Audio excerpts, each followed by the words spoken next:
welcome the panel to the stage. Hi, well, welcome to the panel. We're going to be talking about how the youth is leveraging technology to solve some of the problems that Africa is facing, and hopefully some of the problems that other countries around the world, or other nations and regions around the world are facing.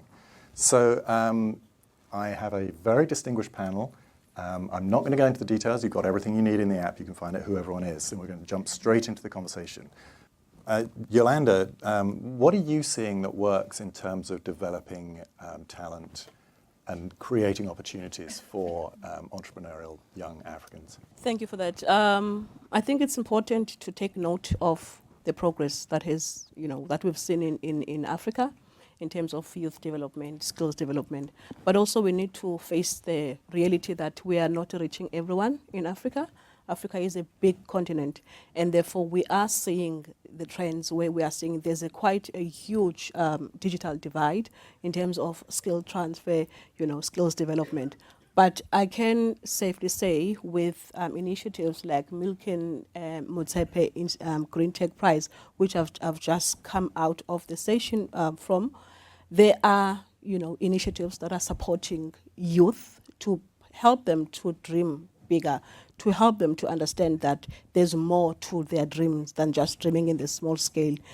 So we've seen the likes of South African Institute of Electrical Engineers looking at innovation and technology, which is very critical for an African child to be able to see what is possible other than seeing it on TV. So I'm going to refer to what we've just did in the past year with Milken Green Tech Prize, where we took young people for them to be able to see the real technology on the ground, not seeing it on TV. So I think such initiatives are really helping young people to see what's possible, and also affording international companies an opportunity to collaborate and be able to bring this innovation into South Africa. But we've got to face the fact that we still need to look into the divide, but also that speaks into, are we ready as as Africa for this technology transition and drive? And the answer is yes, we are, but there are things we need to do to make sure that we get our infrastructure ready, we get our young people dreaming beyond their current situations.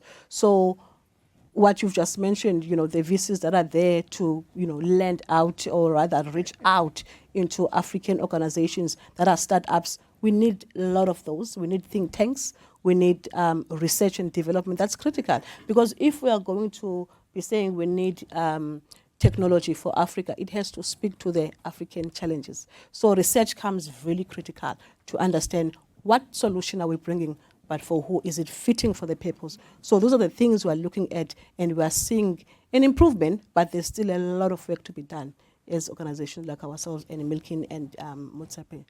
Right. We were talking earlier on, you've worked for Eskom, which is the South African power utility. I don't know how many of you know what problems there are with Eskom, but rolling blackouts across, or brownouts, I guess, across much of South Africa, kind of a case study of how not to run a company. I'm just really interested in what could the entrepreneurial, innovative youth of Africa, particularly South Africa, do to kind of solve a problem like that? Because that seems to be a very entrenched problem that really nobody in the current generation has been able to fix. Well, there's an opportunity and a wide range of opportunity for young people to tap into Eskom. And I think Eskom is also open into that, because they do have a young science expo, which allows young people, young girls from your secondary school to high school, even to tertiary education, to get into the space to bring in their innovative ideas in which they can be taken and be, checked to see if they are fitting for the current challenges that we have. So as much as Eskom is facing, energy challenges, they are open into collaboration. They are open into allowing young people to get into the space, be empowered, be trained, be mentored, to be able to bring out the solutions that South Africa needs for energy. But not just energy, because we can't talk energy without talking innovation. We can't talk energy without speaking about technology. That goes hand in hand. So I think there's also a room for that, and Eskom is a member to a number of associations that speaks to technology and innovation.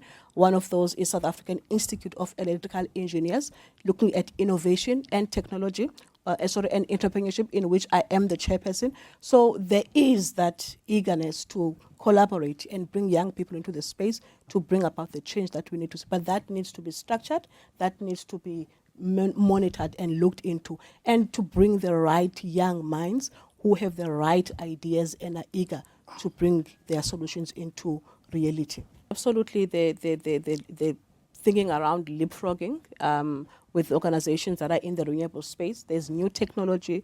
For instance, if you are in manufacturing of solar panels, there are new technologies. If you are in the battery storage, there are also technologies that are coming up, which are, these organizations are really opening up spaces for young people to bring about their ideas.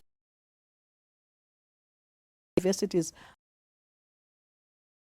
some of the things we're looking to support, especially when we talk about the IP, because most people don't bring their solutions because they are so worried about their IP being stolen. So within the SAIEE, which is also big in South Africa, but also extending into other countries, is to ensure that there's support for that. People feel safe with their IP as they bring solutions into the space. So technology has been a very topical issue in Africa, not just in South Africa, because we need technology to drive, all sectors, finance, education, health sector, energy. Mining is one of those sectors that are really depending into technology. So, but we need to have a structured way, a strategic approach of how do we get these ideas ready for the market, and how do we get these innovators, mentored, developed, and be ready for the market, because all they need is access to the market. All they need is access to the right information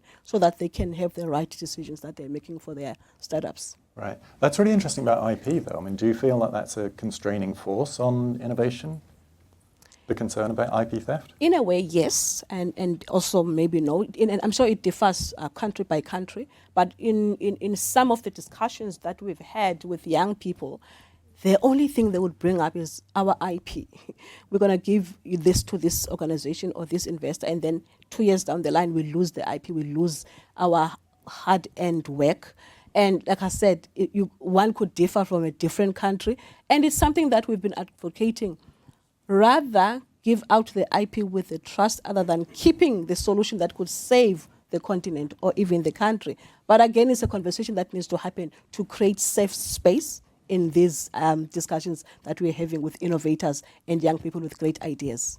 I feel like Yolanda's got a solution for this. Yeah, and I do think it's important that we have these discussions, because it seems like you're facing the similar, things that we are facing in our space, where entrepreneurs or innovators are really skeptical of sharing their IP because they're going to see it being done by someone else. So I think it's an issue or a matter that we need to discuss and find ways to create a safe space for IPs, so that entrepreneurs don't hide away their solutions because they are skeptical of their ideas being, stolen.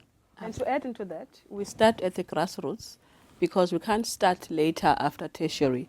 I think there has to be a systemic change in our education system in Africa, where curriculum changes and allow robotics. And I know some schools do that, but not many schools.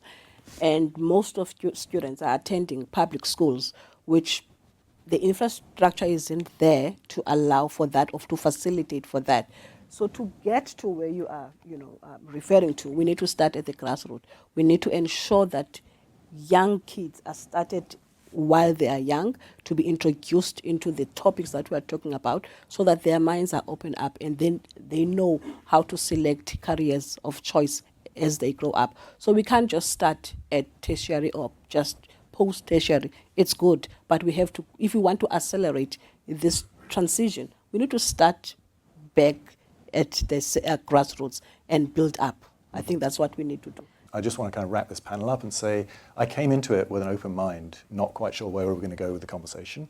And the overwhelming feeling I have is that Africa is no longer waiting. Like what you're talking about is they're not sitting there, people in Africa are no longer sitting there waiting for the foreign investment to come in, the foreign ideas, foreign direction. It's all about saying, we're going to do this now, we're going to make it happen, and we're going to realize our own potential. So I really appreciate your insights, really appreciate your attention. Thank you for joining us.